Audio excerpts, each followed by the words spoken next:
Divisional accountant officer, important questions ഒക്കെ നമുക്ക് കുറച്ച് പ്രോബ്ലം ക്വസ്റ്റ്യൻസ് ആണ് ഡിസ്കസ് ചെയ്യേണ്ട ഈ സെക്ഷനിൽ. ഫസ്റ്റ് നമുക്ക് ഡിപ്രീസിയേഷൻ കാണേണ്ട ഇക്വേഷൻ എന്താണെന്ന് നോക്കാം. ഡിപ്രീസിയബിൾ എമൗണ്ട് കാണാൻ എങ്ങനെയാണ്? അക്വിസിഷൻ കോസ്റ്റിൽ നിന്നും റെസിഡ്യൂവൽ വാല്യൂ കുറയ്ക്കുമ്പോഴാണ് നമുക്ക് എന്ത് കിട്ടുന്നത്? ഡിപ്രീസിയബിൾ എമൗണ്ട് കിട്ടുന്നത്. അപ്പോൾ നമുക്കൊരു ഒരു ഫിക്സഡ് അസറ്റിൻ്റെ ഡിപ്രീസിയബിൾ എമൗണ്ട് കാൽക്കുലേറ്റ് ചെയ്യണമെങ്കിൽ ആ ഫിക്സഡ് അസറ്റ് അക്വിസിഷൻ എന്ന് വെച്ചാൽ നമ്മളത് വാങ്ങിച്ച സമയത്തെ കോസ്റ്റ് മൈനസ് റെസിഡ്യൂവൽ വാല്യൂ, നമുക്ക് അതിലുണ്ടായ വാല്യൂ നമുക്ക് റെസിഡ്യൂവൽ വാല്യൂ മൈനസ് ചെയ്യണം. അപ്പോൾ എന്താണ് ഈ റെസിഡ്യൂവൽ വാല്യൂ? റെസിഡ്യൂവൽ വാല്യൂ നമ്മൾ കഴിഞ്ഞ ക്ലാസ്സിൽ ഡിസ്കസ് ചെയ്തതാണ്. ഒരു estimated value of a fixed asset ആണ്. എന്താണ്? At the end of the നമ്മൾ അത് യൂസ് ചെയ്തിട്ടുള്ള end of the useful life of an asset. അതൊരു estimated value of an asset ആണ്. ഫിക്സഡ് അസറ്റിൽ നമ്മൾ ഒരു എസ്റ്റിമേറ്റ് ചെയ്യുന്ന വാല്യൂ ആണ്. അതിൻ്റെ എൻഡ് ഓഫ് ദ ലൈഫ് നമ്മൾ അതിനെയാണ് എന്തെന്ന് പറയുന്നത്? Residual value. അപ്പം നമുക്ക് ഡിപ്രീസിയബിൾ എമൗണ്ട് കാണാൻ വേണ്ടി അക്വിസിഷൻ കോസ്റ്റിൽ നിന്നും നമ്മൾ ആ റെസിഡ്യൂവൽ വാല്യൂ മൈനസ് ചെയ്യണം. നെക്സ്റ്റ് എന്താണ്? നെറ്റ് റെസിഡ്യൂവൽ വാല്യൂ എന്താണെന്നാണ്. നെറ്റ് റെസിഡ്യൂവൽ വാല്യൂ എങ്ങനെയാണ് നമ്മൾ കാണുന്നത്? Sale value minus expenses necessary for disposal of the asset. Sale value, നമ്മൾ ഒരു അസറ്റ് വിൽക്കുമ്പോൾ ഉള്ള value minus expenses necessary for the disposal of the asset. ഒരു അസറ്റ് ഡിസ്പോസ് ചെയ്യുന്ന സമയത്ത് തീർച്ചയായും നെസസറി ആയിട്ട് ഉണ്ടാവുന്ന എക്സ്പെൻസസുകൾ മൈനസ് ചെയ്യുമ്പോൾ നമുക്ക് എന്ത് കിട്ടും? നെറ്റ് റെസിഡ്യൂവൽ വാല്യൂ കിട്ടും. അടുത്ത എന്താണ്? Amount of annual depreciation in straight line method. Straight line മെത്തേഡിൽ ആനുവൽ ഡിപ്രീസിയേഷൻ എങ്ങനെയാണ് കാണുന്നത്? സ്ട്രെയിറ്റ് ലൈൻ മെത്തേഡിൽ നമ്മൾ നേരത്തെ ക്ലാസ്സുകളിൽ ഡിസ്കസ് ചെയ്ത ഇക്വേഷൻ തന്നെയാണ്. Original cost of asset minus estimated scrap value divided by estimated life of asset. അപ്പോൾ എന്താണ്? ഒറിജിനൽ കോസ്റ്റ് ഓഫ് അസറ്റിൽ നിന്നും എസ്റ്റിമേറ്റഡ് സ്ക്രാപ്പ് വാല്യൂ മൈനസ് ചെയ്ത് എന്തുകൊണ്ട് ഡിവൈഡ് ചെയ്യണം? അതിൻ്റെ എസ്റ്റിമേറ്റഡ് ലൈഫ് ഓഫ് അസറ്റ് കൊണ്ട് ഡിവൈഡ് ചെയ്യുമ്പോൾ നമുക്ക് എന്ത് കിട്ടും? സ്ട്രെയിറ്റ് ലൈൻ മെത്തേഡിൽ ആനുവൽ ഡിപ്രീസിയേഷൻ എമൗണ്ട് നമുക്ക് കിട്ടും. നെക്സ്റ്റ് എന്താണ്? നെക്സ്റ്റ് റേറ്റ് ഓഫ് ഡിപ്രീസിയേഷൻ ആണ്. റേറ്റ് ഓഫ് ഡിപ്രീസിയേഷൻ നമ്മൾ എങ്ങനെയാണ് കാണുന്നത്? നമുക്കിപ്പോൾ കിട്ടിയ annual depreciation amount divided by acquisition cost into 100. നമ്മൾ ആനുവൽ ഡിപ്രീസിയേഷൻ നമ്മൾ കണ്ടുപിടിച്ചു, ഒരു എമൗണ്ട് കണ്ടുപിടിച്ചു. ആ എമൗണ്ടിനെ നമ്മൾ അക്വിസിഷൻ കോസ്റ്റ് കൊണ്ട് ഡിവൈഡ് ചെയ്തിട്ട് ഇൻറ്റു 100 ചെയ്യുമ്പോൾ നമുക്ക് എന്ത് കിട്ടും? റേറ്റ് കിട്ടും. ഏത് മെത്തേഡ് പ്രകാരം? സ്ട്രെയിറ്റ് ലൈൻ മെത്തേഡ് പ്രകാരം. Next book value. Book value എങ്ങനെയാണ് കാണുന്നത്? Original cost minus accumulated depreciation. Original കോസ്റ്റിൽ നിന്നും അക്യൂമുലേറ്റഡ് ഡിപ്രീസിയേഷൻ മൈനസ് ചെയ്യുമ്പോൾ നമുക്ക് എന്ത് കിട്ടും? ബുക്ക് വാല്യൂ കിട്ടും. ഇനി എന്താ നമുക്ക് അടുത്തത്? റിട്ടേൺ ഡൗൺ വാല്യൂ മെത്തേഡിലോട്ടാണ് പോകുന്നത്. The rate of depreciation using return down value method or diminishing balance method or reducing instalment method. അപ്പോൾ റിട്ടേൺ ഡൗൺ വാല്യൂ മെത്തേഡിൻ്റെ ഡിഫറൻറ്റ് പേരുകളാണ് ഏതൊക്കെ? Diminishing balance method, reducing instalment method. അപ്പം റിട്ടേൺ ഡൗൺ വാല്യൂ മെത്തേഡ് പ്രകാരം നമുക്ക് എങ്ങനെ rate of depreciation കാണാം? ആ ഒരു ഇക്വേഷൻ നമ്മൾ മുമ്പ് പഠിച്ചിട്ടുണ്ട്. എങ്ങനെയാണ്? R is equal to 1 minus n എന്താണ്? Root of S divided by C into 100. അപ്പോൾ അവിടെ N, S, C എന്തൊക്കെയാണെന്ന് നോക്കാം. R എന്താണ്? R എന്താ നമുക്ക് കാണേണ്ടത്? Rate of depreciation. N എന്താണ്? N എന്താ? എക്സ്പെക്റ്റഡ് യൂസ്ഫുൾ ലൈഫാണ്. S എന്താണ്? Scrap value. C എന്താണ്? Cost of asset. അപ്പം ഈ ഇക്വേഷനിൽ നമുക്ക് എമൗണ്ടുകൾ ഇൻസേർട്ട് ചെയ്തിട്ട് നമുക്ക് എന്ത് കാണാൻ പറ്റും? Rate of depreciation in written down value method കാണാം. എങ്ങനെയാണ്? R is equal to 1 minus n root of S divided by C into 100. അപ്പം നമ്മൾ പഠിച്ചല്ലോ. N എന്താണ്? എക്സ്പെക്റ്റഡ് യൂസ്ഫുൾ ലൈഫാണ്.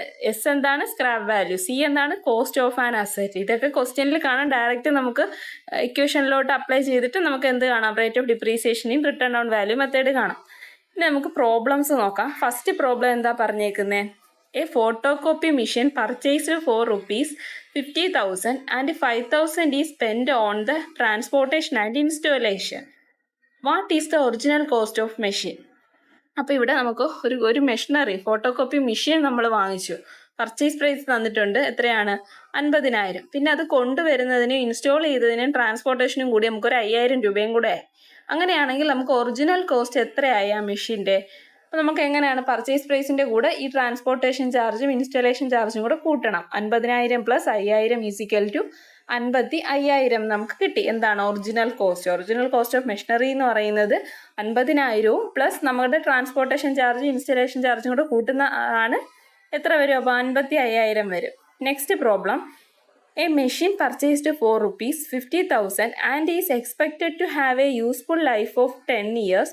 At the end of the 10 year, it is expected to have a sale value of ₹6,000, but the expenses related to the disposal of estimated at the end 1,000.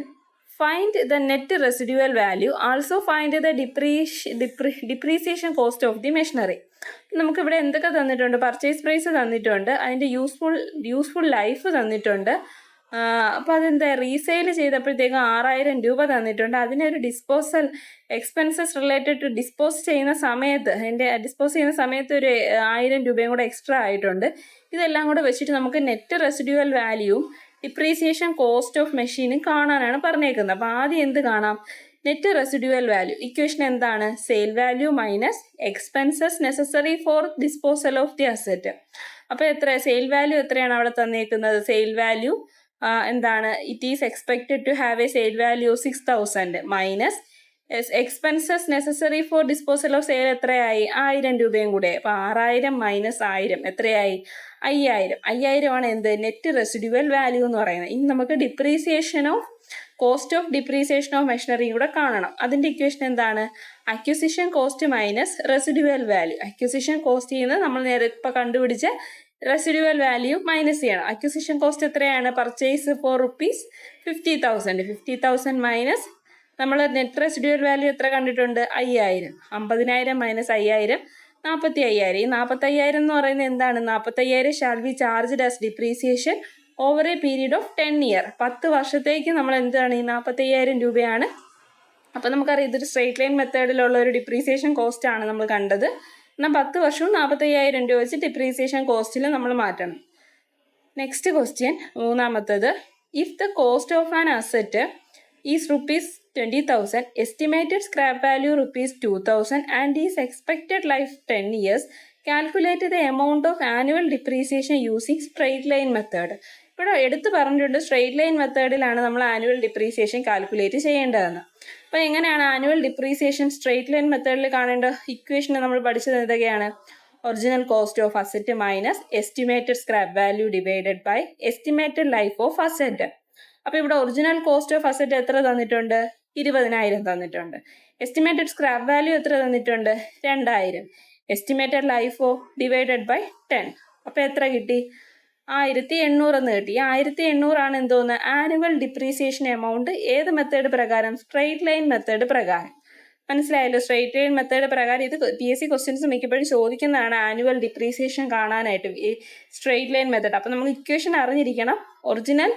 Original cost of അസറ്റിൽ നിന്നും ഏത് minus ചെയ്യണം? Scrap value, estimated scrap value minus ചെയ്ത് ഏതുകൊണ്ട് divide ചെയ്യണം? Estimated life കൊണ്ട് divide ചെയ്യണം. Next question, നാലാമത്തത്, X limited purchase a machinery on 1 January 2000 for a sum of ₹40,000. It is expected to have a working life of 7 years, by the end of which it could get a scrap value of 5,000. What is the depreciation of the machinery for the first 3 years? അപ്പം ഇവിടെ നമ്മൾ പറഞ്ഞേക്കുന്നത് എന്താണ്? First 3 ഇയറിലേക്കുള്ള depreciation കാണാനാണ് പറഞ്ഞേക്കുന്നത്. Method ഏതാണെന്നൊന്നും പറഞ്ഞിട്ടില്ല. 7 ഇയറിലേക്കാണ് നമ്മൾ മാറ്റുന്നത്. സ്ക്രാപ്പ് വാല്യൂ തന്നിട്ടുണ്ട്, ഒറിജിനൽ കോസ്റ്റും തന്നിട്ടുണ്ട്. അപ്പോൾ എങ്ങനെയാണ് നമുക്ക് ഡിപ്രീസിയേഷൻ കാണേണ്ടത്? നമുക്ക് സ്ട്രെയിറ്റ് ലൈൻ മെത്തേഡിൽ നോക്കാം. Annual depreciation is equal to original cost minus scrap value divided by estimated life of the asset. അപ്പോൾ ഒറിജിനൽ കോസ്റ്റ് എത്രയുണ്ട്? 40,000 മൈനസ് എത്രയാ? സ്ക്രാപ്പ് വാല്യൂ എത്രയാ പറഞ്ഞേക്കുന്നത്? 5,000 ഡിവൈഡഡ് ബൈ ലൈഫ് എത്രയുണ്ട്? 7. എത്ര കിട്ടി? അപ്പോൾ നമുക്ക് 40,000 നിന്ന് 5,000 മൈനസ് ചെയ്ത് എത്ര? 35,000 ഡിവൈഡഡ് ബൈ 7 എത്ര വന്ന്? 5,000 എന്ന് വന്നു. അപ്പം 5,000 ആണ് നമ്മുടെ ആദ്യത്തെ വർഷത്തേത്. അപ്പം ഫസ്റ്റ് ഇയർ ഡിപ്രീസിയേഷൻ നമുക്ക് എങ്ങനെ കാണാം? ടോട്ടൽ 40,000 നിന്ന് ഇപ്പോൾ കിട്ടിയ ആനുവൽ ഡിപ്രീസിയേഷൻ 5,000 മൈനസ് ചെയ്ത് 35,000 എന്ന് വന്നു. പിന്നെ എത്ര വന്നു? പിന്നെ നമ്മൾ ചെയ്യേണ്ടത് എങ്ങനെയാണ്? 30,000 നിന്ന് 35,000 നിന്ന് ഈ കിട്ടിയ 5,000 നെക്സ്റ്റ് ആനുവൽ ഡിപ്രീസിയേഷൻ മാറുന്നില്ല എല്ലാ വർഷവും. 7 വർഷവും 5,000 വെച്ച് തന്നെയാണ് ഡിപ്രീസിയേഷൻ നമ്മൾ കൊടുക്കുന്നത്.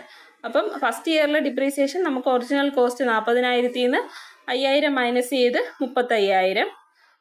പിന്നെ സെക്കൻഡ് ഇൻസ്റ്റാൾമെൻറ്റിൽ 35,000 ഉള്ളൂ. പിന്നെ നമുക്ക് 35,000 നിന്നാണ് 5,000 കുറയ്ക്കേണ്ടത്. 5,000 കുറച്ച് 30,000. തേർഡ് ഇയർ ഡിപ്രീസിയേഷൻ എങ്ങനെയാണ്? 30,000 നിന്ന് 5,000 മൈനസ് ചെയ്ത് 25,000. നമുക്കിവിടെ മനസ്സിലാക്കാൻ കഴിയുന്നത് 5,000 എന്ന് പറയുന്നത് സ്ട്രെയിറ്റ് ലൈൻ ആണ്. അപ്പോൾ നമ്മൾ 5,000 എന്ന് പറയുന്ന എമൗണ്ട് 7 വർഷവും 5,000 തന്നെ ഡിഡക്ട് ചെയ്തുകൊണ്ടിരിക്കണം. മറ്റേ കോസ്റ്റ് മാറിക്കൊണ്ടിരിക്കും. വാങ്ങിച്ച സമയത്ത് കോസ്റ്റ് ആണ് 40,000. അത് കുറഞ്ഞുകൊണ്ടിരിക്കും. 40,000 നിന്ന് 5,000 കുറച്ച് 35,000 ആയി. 35,000 നിന്ന് പിന്നെ 5,000 കുറച്ച് 30,000 ആയി. 30,000 നിന്ന് പിന്നെ 5,000 കുറച്ച് 25,000 ആയി. ഇനി ഒരു ഫോർത്ത് ഇയർ കൂടെ കാണുമെങ്കിൽ എങ്ങനെയാണ്? 25,000 നിന്ന് 5,000 കുറച്ച് 20,000. അങ്ങനെ 7 വർഷവും നമ്മുടെ ആനുവൽ ഡിപ്രീസിയേഷൻ എമൗണ്ട് കോൺസ്റ്റൻ്റ് ആയിട്ട് 5,000 ആയിട്ട് കാണിക്കും സ്ട്രെയിറ്റ് ലൈൻ മെത്തേഡിൽ. അടുത്ത ക്വസ്റ്റ്യൻ, 5ാമത്തെ ക്വസ്റ്റ്യൻ എന്താണ്? ക്വസ്റ്റ്യൻ എന്താ പറയുന്നത്? If a manufacturing company purchase a machinery for ₹2 lakh and the useful life of the machinery is 10 years and the residual value of the machinery is 40,000. Find the annual depreciation using fixed instalment method. അപ്പം നമ്മൾ ഇത്രയും നേരം കണ്ടുകൊണ്ടിരുന്നതെല്ലാം എന്താണ്? Straight line മെത്തേഡിലായിരുന്നു. ഇപ്പോൾ പറയുന്നു fixed instalment മെത്തേഡിൽ ഡിപ്രീസിയേഷൻ കാണാനാണ് പറയുന്നത്. അപ്പം നമുക്കറിയാം ഫിക്സഡ് ഇൻസ്റ്റാൾമെൻറ്റ് മെത്തേഡ് ഏതാണ്? മറ്റൊരു പേര് തന്നെയാണ് എന്ത്? Straight line method. നമ്മൾ പഠിച്ചു.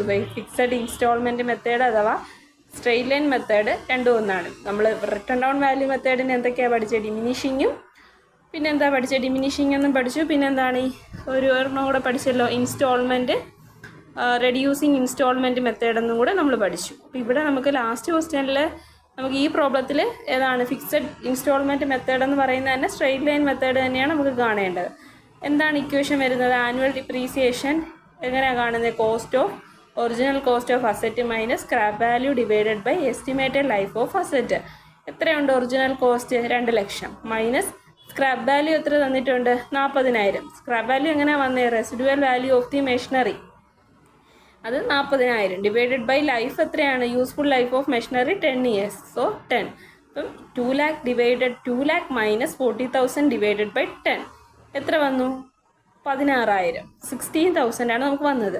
അപ്പോൾ thus the company can take 60,000 as depreciation expenses every year over 10 years. അപ്പം 10 വർഷവും നമ്മൾ ഈ 16,000 രൂപ തന്നെയാണ് ഏതിൽ നിന്ന് കുറയ്ക്കേണ്ടത്? 2 ലക്ഷത്തിൽ നിന്ന് 16,000 കുറച്ച് ആദ്യത്തെ വർഷം കിട്ടി. അങ്ങനെ 10 വർഷവും ഡിപ്രീസിയേഷൻ എമൗണ്ട് മാറുന്നില്ല, 16,000 തന്നെയാണ്.